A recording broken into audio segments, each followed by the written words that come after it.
Welcome to Aviemore, home of mountains, snowboarding, skiing and the occasional political conference. But once every 2 years, the McDonald Resort here in the Highlands plays host to the biggest aquaculture exhibition in the UK. Here we are in 2018, so let's have a look and see who the movers and shakers are this year. But first, let's hear what the Government Minister Fergus Ewing had to say when he opened the conference earlier this morning.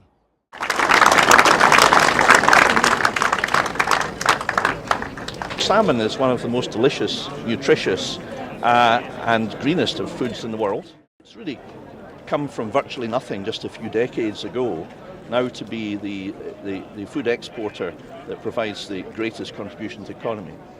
So it's grown very substantially over just a few decades, and it's an enormous success story. I mean, for example, the Scottish farm salmon has the accolade of the Label Rouge, and that, together with Scotland's reputation for a clean, green atmosphere, means that our products have a premium, significant premium in many cases, attached to them. I would like to see more people in the world being able to enjoy what we take for granted, a delicious meal of salmon. I'm on the Galeforce stand in an innovation station with Galeforce Managing Director Stuart Graham.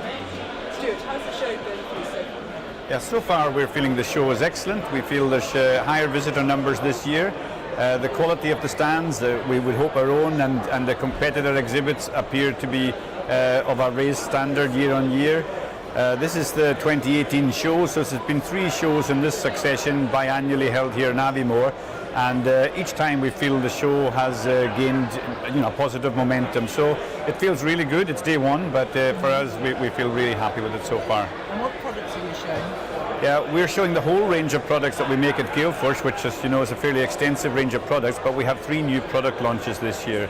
So one is our new steel range of feeding barges, the sea feed barges in 300, 450, 600 ton and 750 ton sizes.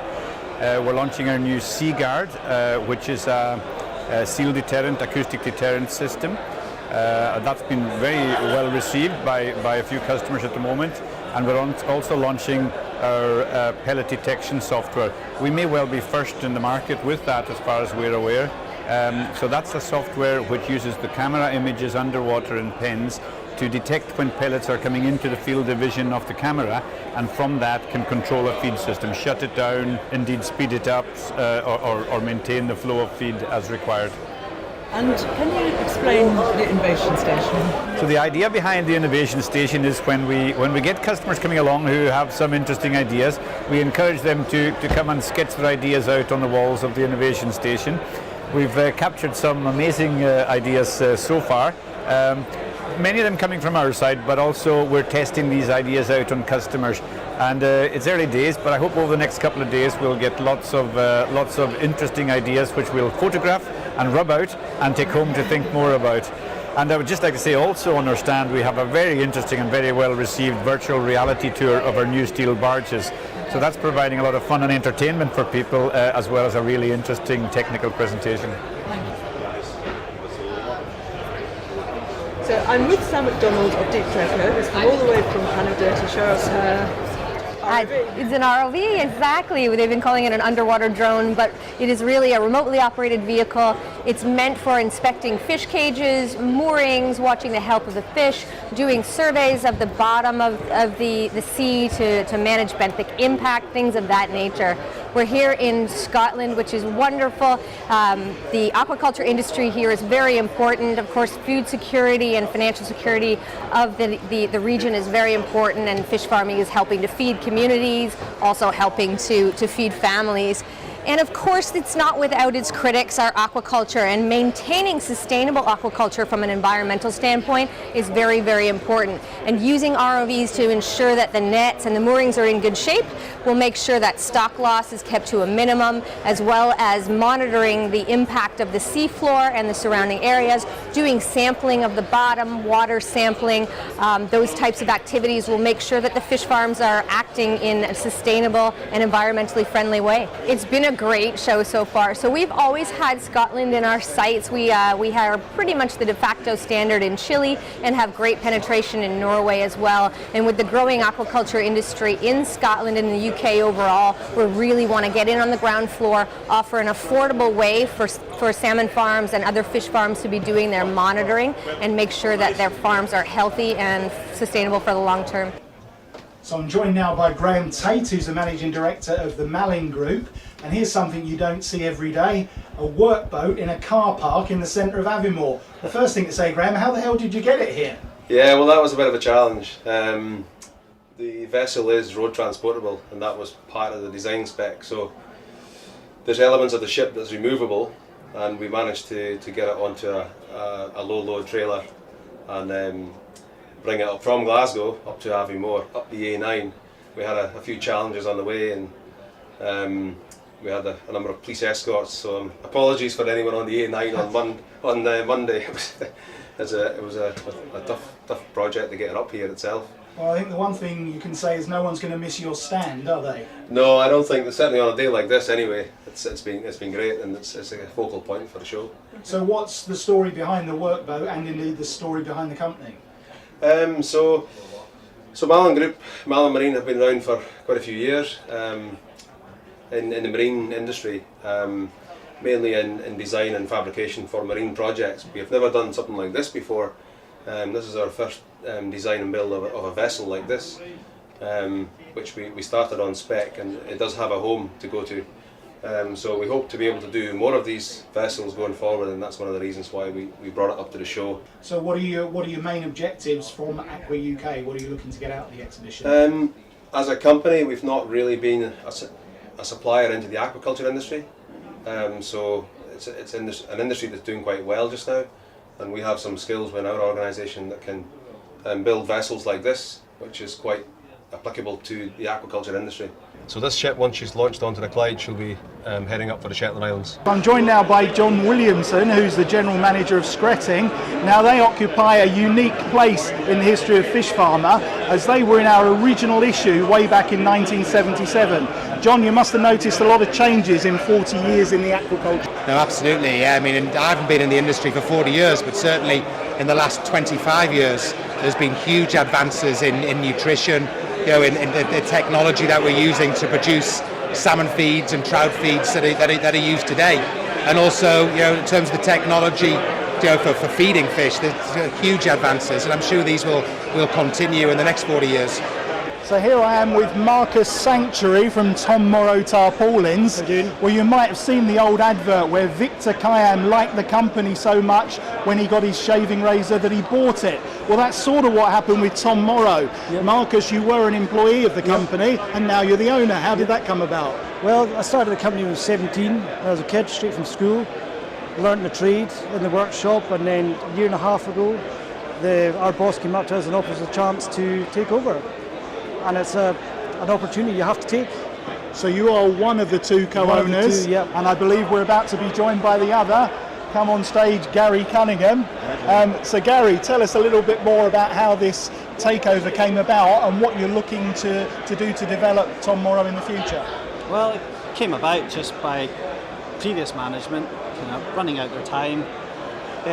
We'd been there long enough that we'd learned everything we need to know to do to run the business, to help develop new products. The opportunity came and we just took that leap. As simple as that.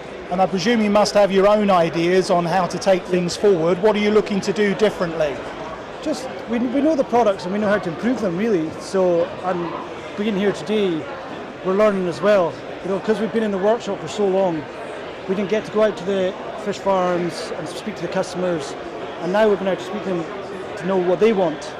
We supply a product, but also we can alter that product to any specification we can, so it's evolving in every single way. There's a lot more competition now, so which is a good thing. Absolutely. Because you have to keep your own toes. You need that to move forward and all that. So I am on the Farmac stand with Chris Mitchell, who can talk about just about anything. But he's actually going to talk about his cake. Chris. Especially cake, actually. And as you can see, we've got the traditional Farmac cake on stand, which has been fortuitously cut on either side, just leaving the Farmac logo. We'll have another of these tomorrow as well. So It's actually 1:30 and we've still got over half a cake to get through. So I'm hoping we're going to get a lot of visitors to help us in this really challenging cake prosecution event. Jenny, you're going to start that ball rolling now, aren't you? That would be lovely. Chris, Yes. can I ask you, did you make the cake yourself? I'd love to say yes, but that would be a complete lie. So no, but it was made locally. And would you like to tell us who the chef is? who the chef? I'll Harry. put you on the spot. They're Harry Gow, Harry Gow's, yeah, all over Inverness. So they do this one for our Farm Academy event in October, and I thought, well, Would you like we can't give us the wait till dates for October. that? Yes, I will. 23rd-ish, I think, 23rd, 24th. So there'll be another cake there, but actually another one tomorrow as well. So I'm going to cut you guys a slice now. Thank you. And now, before I eat that, Chris, can I just ask you briefly to explain to me what's going on the stand today? Yes, well, we've got a bigger stand than we normally have, and we're a bigger company than we have been in the past. So we've got kind of three aspects to what we're doing here.